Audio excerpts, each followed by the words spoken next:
Hey y'all, it's Alec and Cindy. Yes, Cindy's back, and we're sharing the journey.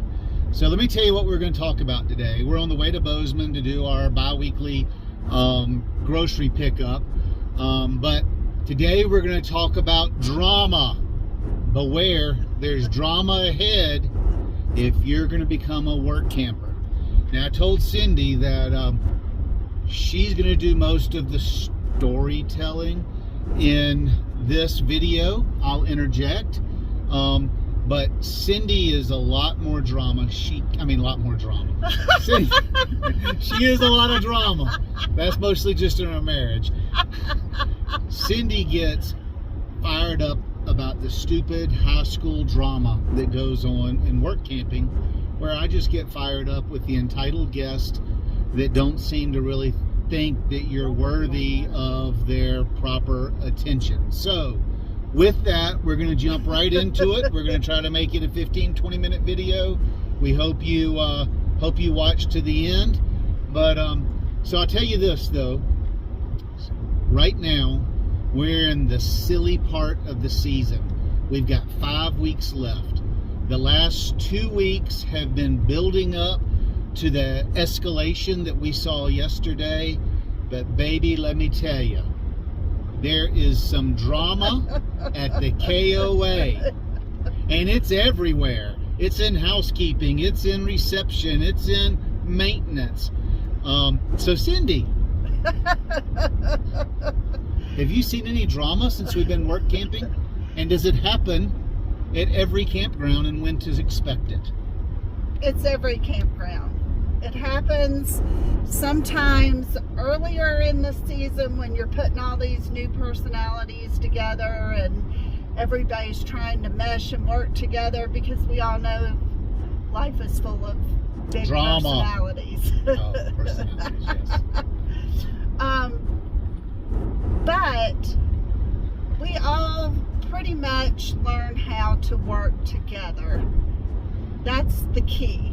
We're working together. We're supposed to be a team. A lot of people, some people forget that. They want to, there is no I in team, okay? Really? It looks like, from what I've witnessed the last 2 weeks, there's a lot of I, big I's, little T in team. But my biggest thing is we all need to learn how to work together. Different people learn things at different paces. People have different gifts and talents. We need to pick up on those and use them to benefit the team. You mean like Team A against Team B? No. There's one team. Oh, one team. Yes. So Sally and Martha don't get over here and team up against Joyce and Jennifer? No. Huh. We all are supposed to work together. Okay. But the key to working together is to treat each other with respect. And I know that's not common anymore. Just like common sense isn't common anymore. If you treat someone the way you want to be treated, usually you have a great season. Accept everybody for who they are. There's something in their life that has happened, or they've been through some sort of trauma sometimes, who makes them the person they are. You need to be sensitive to that. We've all had disappointment. We've all had traumatic events in our lives that build us into who we are. Yes. And why we act the way we do, why we respond to things the way we respond. And the different full-time prior life job occupations we had. Like, I was a police officer for 26 years and then a private investigator for 5 years. Cindy was a bank teller, homemaker, private investigator for during her 30-something years. of working and momming and that kind of stuff. So momming, that's a real career, which you're paid with love and affection, which is how you ended up with 6 kids you got to raise. So that makes us act differently. And so, like, we've got a guy that I'm working with right now. I was a cop. I think he was a criminal. I think we were on different sides of the playing field. But now we have to, in this new work camping life, he really wasn't a criminal. A little shady maybe. But we have to figure out how to work together. Now, talking about people we work with, what would be your advice to keep drama down with relationships in the campground? First of all, you may work with people that you just hit it off with right off the bat. They may end up being lifelong friends. You may want to work together again. Many jobs you're going to go to, you may like the people that you work with. Like at Point South, we got along with 90% of the people, and we talk to 80% of them still today. Exactly. 2.5 years after we left that job. Yeah. So you just never know. People, I'm a firm believer that certain people come into your life for maybe just a season. And you may actually learn something valuable from them. But the biggest thing is let's all be adults. I mean, most of the people that you're going to be working with have raised children. You know, don't act like children. If someone is doing something that's aggravating you or that is seriously bothering you, you can nicely go to them as an adult, one-on-one, and just say, hey, if I don't tell you this is bothering me, you're never going to know. Hey, or to that tell you it's something that's been bothering me. You always have something. But there's a nice way to do it. There's a tactful way to do it. Some people are more tactful than others. But I warn you, don't go complaining to management about silly little things. So-and-so is hiding while they're working. So-and-so doesn't speak to the customers properly. Management is paying attention. What was that viral YouTube videos? That was I ain't got time for that. Remember the girl whose apartment caught on fire? If not, Google it. It's hilarious. But management ain't got time for that. And if you we love Montana, we love Yellowstone. We're coming back here next year. This is the 3rd campground we've worked at in Montana. If Montana didn't get 11 feet of snow every winter, I would stay in Montana. The prettiest, best state so far in the Union. But a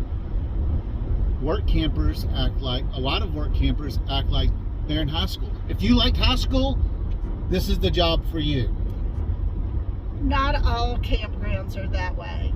But usually, mid-season, you've got all these personalities. People have been tolerating each other, and now they're just fed up. But, like I said, don't go complain to management. Management has much more important things to deal with than adults acting like children. So share the example that happened to you in Santa Cruz and the way you handled it instead of running to the front desk lead and crying and pouting and taking her back to the office and wasting 45 minutes of everybody's time. So we had a new work camper come in mid-season. She was very good at her job. She knew what she was talking about. Questionable. She knew how to take reservations and talk to guests. Her work ethic was there was no issue. But she could talk to them even if it wasn't her guest, couldn't she? But she wasn't respectful of the other people that she worked with. A guest would come up. She could be at the complete other end of the counter. A guest would come in the door. speaking, let's just use me as an example, would be asking me a question, standing right in front of me asking me a question. The guest would ask the question, she would shout from the other end of the counter and answer the guest's question. It's down the street to the left. And it didn't happen one time. She did it to everybody across the board who worked at the front desk. And take for granted she was new to the campground. So she may or may not have known all the correct answers to the questions. The majority of the time she was correct. But it was rude for her to do that. And all the front desk people were complaining about it to each other, not to her. So finally, one day, she did it to me. Again. And I just took her aside and I said, I just want to let you know, I'm a firm believer that if nobody tells you that you're doing something that's bothering people, then you're never going to know, and you're not going to know to correct it. I said, when a guest comes in and asks one of your other coworkers a question, give them the opportunity to answer that guest. That guest is standing right in front of them. Give them the opportunity to answer it. If they don't know the answer, then walk over and interject and give the answer. That's a much more proper way to do it. And then you're being respectful of your other coworkers. Not sure if she took it well or not. She didn't talk to me for like 3 days after that. But she knew where I stood on it, and she quit interjecting. She stopped the behavior. So maybe she did listen. I think she was a little upset with me for saying it, but someone needed to say it. Management didn't need to handle that issue. That's an issue we can handle among ourselves. It's a simple, polite conversation. Yeah, management's too busy trying to figure out why there's no pillows in the cabin. Or whether the cabin got cleaned. True. Or whether the heater's broken in the cabin. So this drama that you talk about, is it around all season, or when can people that are just getting into the work camping lifestyle expect for the fireworks to begin? The big fireworks start mid-season to end of season. I would say mostly end of season. Everybody's tired. They've been working a lot. You know, it just builds up. And they're working together and living together, because usually in a campground, all the work campers are like on the back row, lined up side by side by side. Yeah. And you need to understand, all you have to do is work with these people. You get 2 days off. Or 3 days, depending on your contract. Yeah. Go do your thing. Do what you want to do. You don't have to socialize with people outside of work. Just be nice to each other while you're at work. Be respectful. So this is the ninth. Treat people the way you want to be treated. So this is the 9th campground that we've worked. Overall, good or bad? Good. Absolutely. Is there more or less drama in a work camping environment than when you worked at the bank or when you worked at our investigative company that we owned? Absolutely not. It's the same thing. It's a workplace has different personalities, different types of people. Drama is inevitable. So you mean when I become a full-time RVer and decide to stay longer in a place so I can really enjoy and learn what each area has to offer, that it's not going to be all rainbows and unicorns? Life is not rainbows and unicorns. So if you have any questions... If you full-time RV, your car's going to break down. You're going to have a flat tire. You're not, you know, I know a lot of videos show you, oh, look at all these beautiful places and look at our travel and see. That's not this kind of channel. It's good, bad, ugly. You mean life is good, bad, ugly. the drain in the tub's going to get stopped up and I'm going to have to take it apart? Yes, 100%. It's like a house. There's maintenance to be done. So, thank you for watching the video. I hope you enjoyed it. Cindy and I get a giggle or a good laugh about being together and doing these videos together. We appreciate you joining us for the journey. I would mention below that we are now Amazon affiliates. I'm going to try to link a book down below about full-time RVing. I'm not sure which one. There's several that we read before we hit the street. The street? Literally, yes, the street.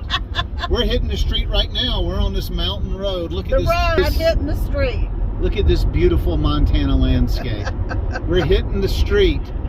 So anyway, we're going to agree to disagree about that. Okay, we would appreciate it if you would, if you don't want to buy the book, that's fine. But if you click on the link down below and then search for whatever you want to on Amazon, it helps us a little bit on our journeys. Doesn't cost you anything extra.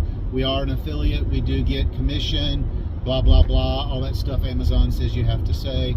But how about like the video if you liked it. If you don't like it, double tap the down arrow so we really know you didn't like it, or the down thumb, and subscribe, share with your friends, and most importantly, see you down the road. Be careful.